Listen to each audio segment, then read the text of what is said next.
سلام به 15مین ویدیو از چنل یوتیوب من خوش اومدید. خب آقا امروز آنباکس داریم. آنباکس هست شین عزیز. حالا من نفهمیدم تلفظ درستش بالاخره شین هر کی یه چیزی میگه.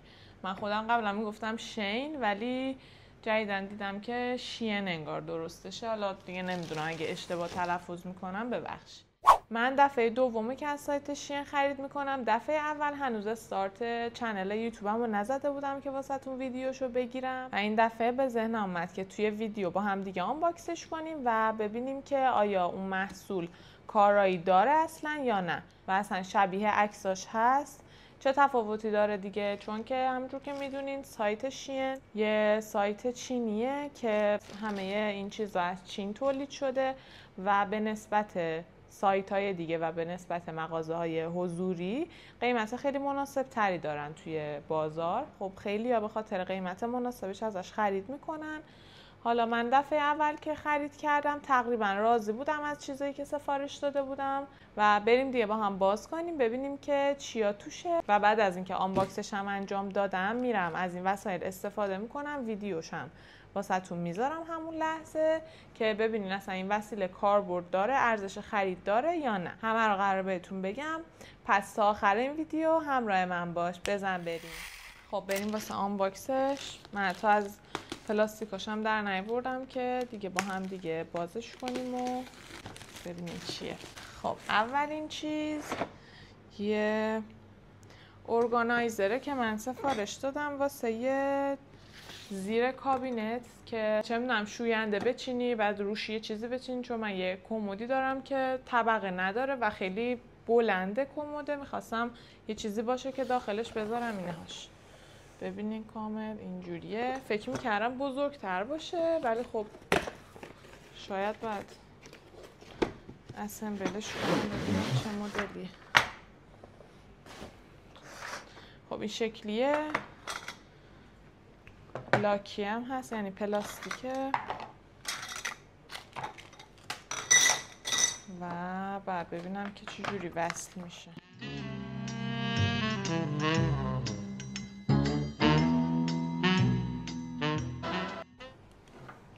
خب یه همچین چیزیه که روش میتونی چیز بذاری، اینجا هم میتونی چیز بذاری، از اینجا هم میتونی چیز میز اضافه کنی. تقریبا یه چیزی میشه مثل این عکس. توی کابینت اینا میتونی قرارش بدی.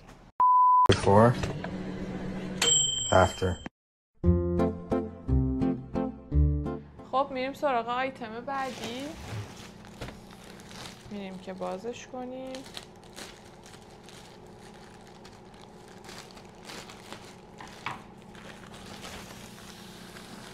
خب اولیش یه چیز خیلی باحالی اومد به نظرم، برای همین گرفتمش. این یه جا تخم مرغیه که کمک میکنه جای یخچالت خیلی بازتر بشه، به جای اینکه تخم مرغا رو توی اون دو تا قسمتی که توی در یخچال اکثرا هست بذاری، اینجا میای ردیفی این تخم مرغا رو اینجوری میذاری و میذاری توی یخچال که جای کمتری بگیره. من فکر می‌کنم چیز خیلی باحالی باشه. Before, after. خب آیتم بعدی شکستنیه. ببینیم سالم رسیده دستمون یا نه. بله سالم رسیده. جا عسلی دوستان که خیلی کیوته، چه خوشگله. زنبور روش داره و این شکلیه و سالم هم هست خدا رو شکر. خب من الان متوجه شدم که وسایلی که شین امروز بر من آورده همه ی سفارشام نبوده. چند تا آیتم بیشتر از سفارشامو نیاورده، ولی خب اینو الان براتون باز میکنم و هر موقع توی چند روز آینده ادامه وسیله هامو آورد اونا هم براتون آنباکس میکنم و به ادامه این ویدیو میچسبونمش. این چی میتونه باشه؟ این سه تا جای رولن، رول سلفون، رول آلومینیوم و رول کاغذ روغنی که میخوای کف فر بذاری. اینجوریه که نیاز نیست جا بگیره اینا، یه مخزن مشخص داره و یه تیغ هم داره که باید نصب بشه روش و برش میده هر موقع که میخوای یه کاری بکنی. اینم برچسبشه که روش بچسبونی. چیه این قسمت ها؟ اینم تیغ آشه با چسب چسبیده میشه.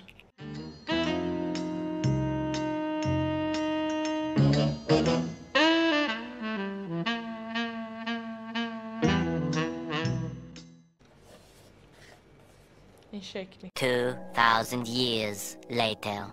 خب سلام، از 2 روز بعد من بستم دوباره امروز رسید. گفتم ادامه ویدیو رو بگیرم تا دیر نشده. بریم واسه ادامه آنباکس. خیلی کارتونش بزرگه. فکر میکنم دیگه همه چیزایی که سفارش دادم و این دفعه آوردم. چقدر زیاد. خب بریم که بازش کنیم. معمولا از شین که سفارش میدی 2 هفته طول میکشه تا از چین واسه ارسال کنن. برای همین من حالا منتظر نبودم که برسه، ولی در کمال تعجب این دفعه بسته من یه هفته ای رسید. خب اینا اول جعبش رو نشونتون میدم ببینم میتونین حدس بزنین چیه. شبیه ظرف غذاه.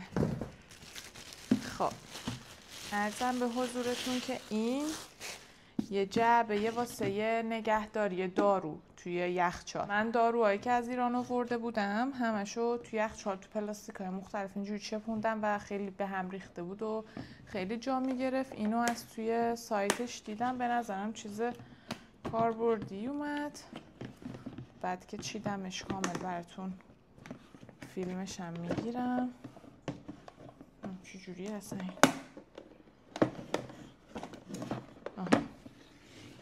این شکلیه برداشته میشه. توش هم اینا رو میتونیم بذاریم. روش هم عکس قرص و دارو زده. به نظرم خیلی چیز کاربردیه و کمک میکنه که یخچال یکم مرتب باشه. Before. After. بریم سراغ محصول بعدی. اوه شکستنی. چقدر کوچولوه. اینا هم تو عکساش خیلی بزرگتر از وقتیه که به دستت میرسه. این هم 2 تا تزیینیه اینجوری. توش میتونین گل بذارین. اینم من خیلی خوشم اومد ازش، گفتم بگیرم. اینم خوشگله.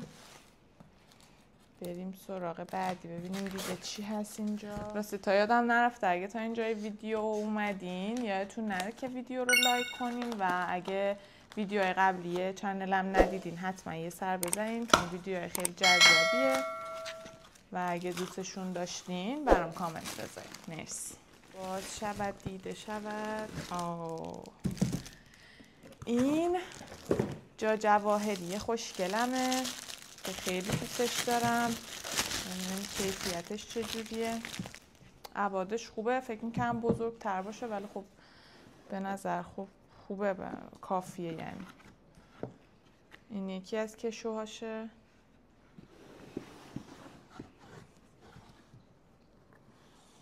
اینم یه کشوی دیگه شه. این شکلیه. کلیدشه. چه خوشگله. خیلی چیز خوبیه. دوستش داشتم. این همین قسمتشه. درش هم بسته میشه و این شکلی. خیلی دوستش داشتم. به نظرم خیلی کیفیتش هم خوبه. Before. After.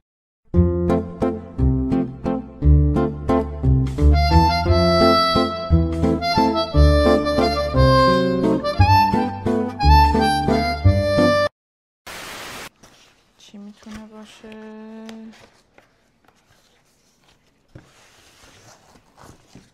ساعت. من ساعت دیواری گرفتم. اول خودم ببینم. تو عکسش خیلی کیفیتش بهتر بود ولی خب بد نیست. از دور ببینم. خوشگله. نسبت به قیمتش خدای خوبه. این دیگه چیه؟ خیلی هاشو یادم نمیاد اصلا که چیا سفارش دادم. اینجور که پیداست همه چیزایی که سفارش دادم اما برامون وردن، خدا رو شکر. یعنی من داشتم آماده می شدم برم بیرون که یه ویدیوی دیگه ضبط کنم، چون گفتم این ویدیوی آنباکس به این هفته نمیرسه، چون من هر هفته ویدیو میذارم. رفتم که دوش بگیرم و یه ویدیوی دیگه برم واسهتون بگیرم که خدا رو شکر دیگه رسید اینا. این چی میتونه باشه؟ فهمیدم.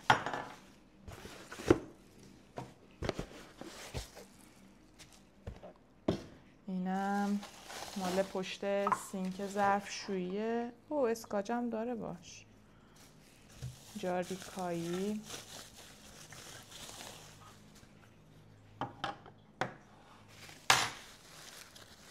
اینم یه بیل بیلکی که میتونی باش سینکو تمیز کنی و اینم میره تو این که یه کهنه چیزی میخوای بذاری. اینم اسکاچش. اینم به نظرم خیلی باحال شد، خیلی خوشگله. بری بود. Before. After. وای چه حس خوبیه آنباکس کردن وسیلا. چقدر کوچولوه این. چقدر اینو کوچولوه همش. نه ببخش اشتباه کردم رو و به هم وصل کنی. کم خیلی کوچولو. این هم زناست که باش کافی اینا هم میزنن کف میکنه.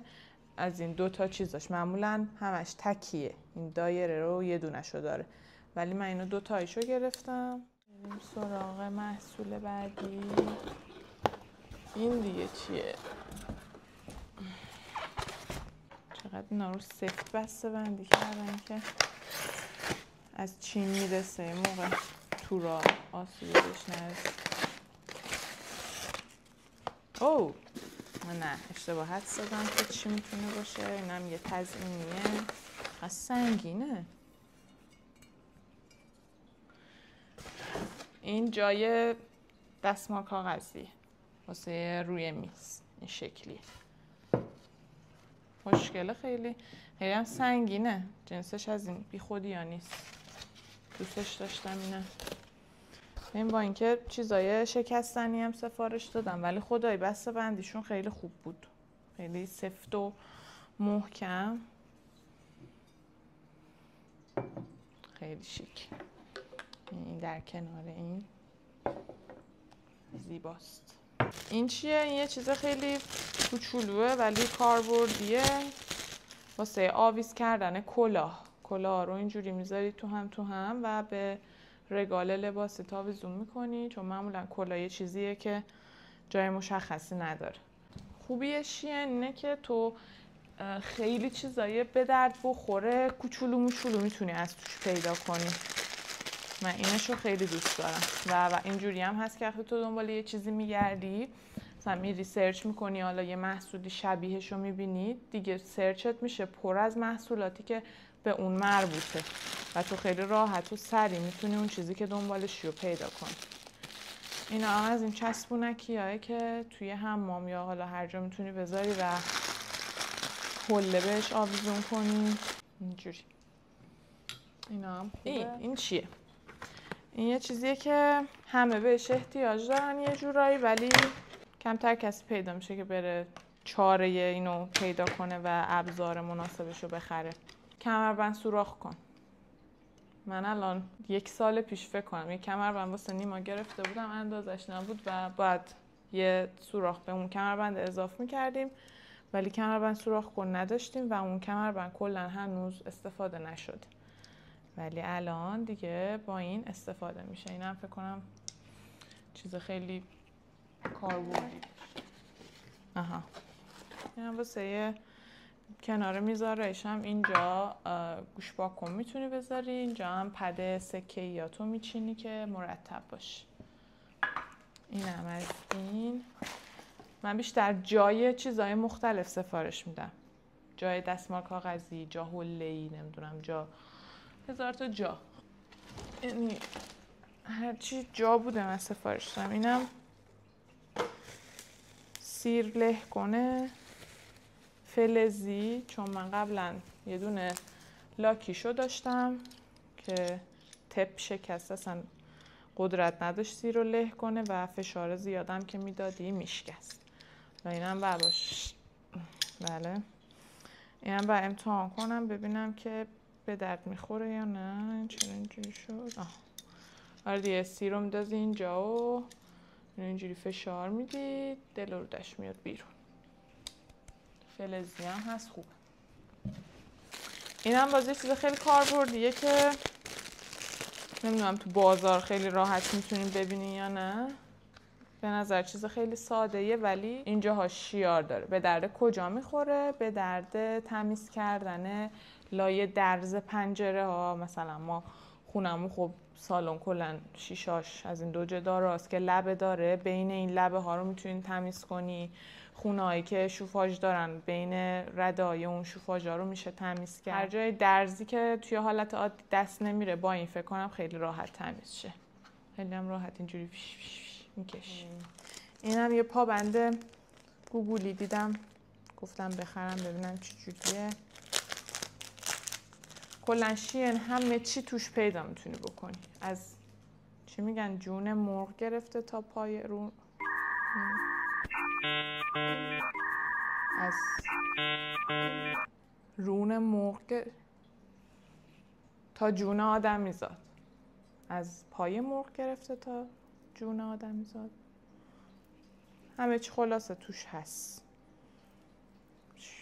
چه ضرب مسئله بوده. اوه چه خوشگله، ببین اینجوریه.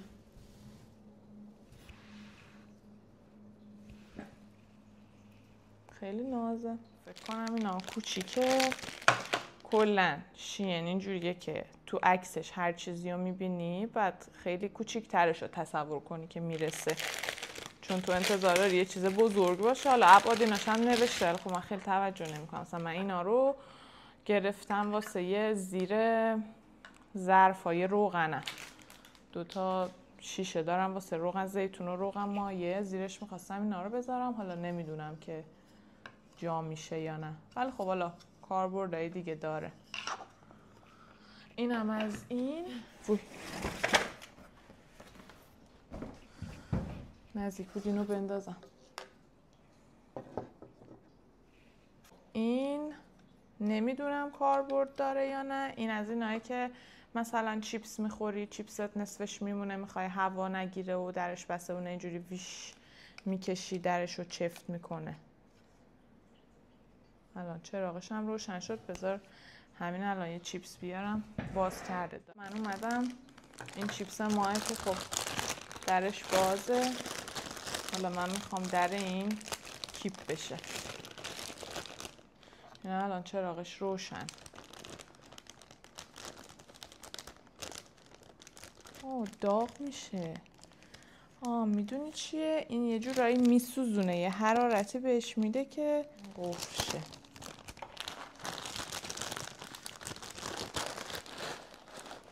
آره بسته شد. چقدر خوب. این الان بسته شد. این طرفش هم یه تیغی داره که اگه با این بزنی این باز میشه درش. خیلی جالب بودی، موفقیت آمیز بود و ارزش خرید داره به نظر من. مامانم که آرایشگر از بچگی یه دستگاهی شبیه این داشت. واسه چی بود؟ واسه اینکه رنگ موهاش، اونایی که رنگ موهایی که استفاده میکرد هر موقع بخواست تموم بشه، ناری همچی فلزی بود ولی از مامانم یادم میذاش اینجوری قرقر اینجوری میکرد، دل و روده اون رنگ قشنگ تا تهش میومد بیرون. بعد من همیشه میرفتم از این شوکو کرما که کرم شکلاتیه، مثل همینه، مثل قوطی رنگ فلزیه، از اونو میگرفتم میمدم از اون وسیله مامانم استفاده میکردم تا ته این شوکو کرم در میومد و میخوردم. الان یاد اون افتادم. بذارین الان با خمیر دندون برم تست کنم ببینم که میشه یا نه. خمیر دندون مارویس ما که تا تهش رو من استفاده کردم ولی خب همچنان چون امید داشتم این محصول میرسه انداختمش دور که تست کنم ببینم اگه چیزیش هنوز مونده استفاده کنم. خب این چی جوریه اصلا؟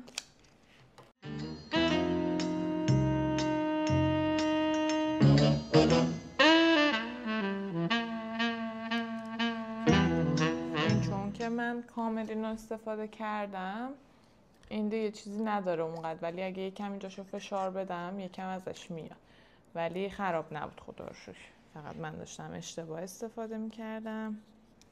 بعد اینجوری در میاری، این حالت اینجوری میشه. چیز خوبیه، ولی اون فلزیه که مامانم داشت یه چیز دیگه بود. اینجوری فلزی هم بود، اینا رو مینداختی لب آش رو هم دیگه اینجوری که میکردی قشنگ رد آش روی این میموند و دیگه هرچی توی اون قوطی رنگ یا اون شوکو کرمی که من داشتم میمد همش خالی میشد، هیچی ازش دیگه نمیموند. این تقریبا میتونم بگم ارزش خرید نداشت، چون اینو ببین تا اینجاش که این کمک کردم خودم با دستم و با کمک چیزایی دیگه اینو خودم خالی کرده بودم. این از این چی میتونه باشه؟ این وسیله جای ژیلتیه واسه توی حمام. اینو به دیواره حمام میچسبونی و ژیلتتو اینجوری میذاری داخلش که ژیلت مثلا هی نخواد این ور اون ور تو حله بذاری. و اما آخرین محصولمونم این گیره های سوتیانه که از پشت برای موقعی که میخوای تاپی بپوشی که این قسمت های کمرت مشخصه و خب اگه در حالت عادی سوتیان تا همینجور ببندی این بندش از پشت مشخصه، اینو میذاری وسط کمر و این بند سوتیان رو از اینجا رد میکنی اون طرفش هم همینجور این دوتا بند اینجوری جمع میشه و تو میتونی راحت یه لباسی بپوشی که بند سوتیانت هم ازش پیدا نباشه. تو 4 رنگم اومده که خب خیلی خوبه. لاکی هم هست، چیز خاصی نیست ولی به نظرم کاربردی میتونه باشه. خب آقا اینم از آنباکس ما.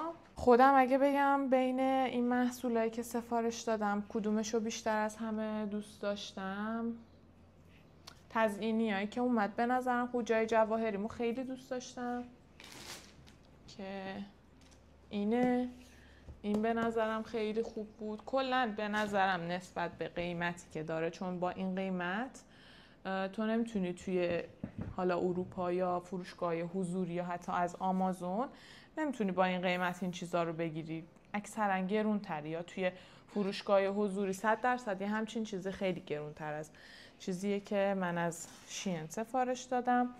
تزیینیام به نظرم خیلی خوب بود، همشو در کل دوست داشتم به جز همون اینجا خمیر دندونیه که یکم کاربردش ضعیف بود، ولی بقیه‌شو به نظرم دوست داشتم و خیلی خوب بود.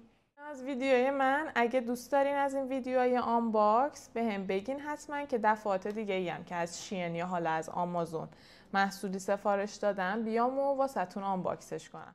لایک این ویدیو یادتون نره، کامنت های قشنگ واسم بذارین، همشو میخونم جواب میدم. بقیه ویدیوهای چنلم هم حتما نگاه کنین، چنل منو واسه دوستاتونم بفرستین و تا ویدیوهای بعدی خدافظ.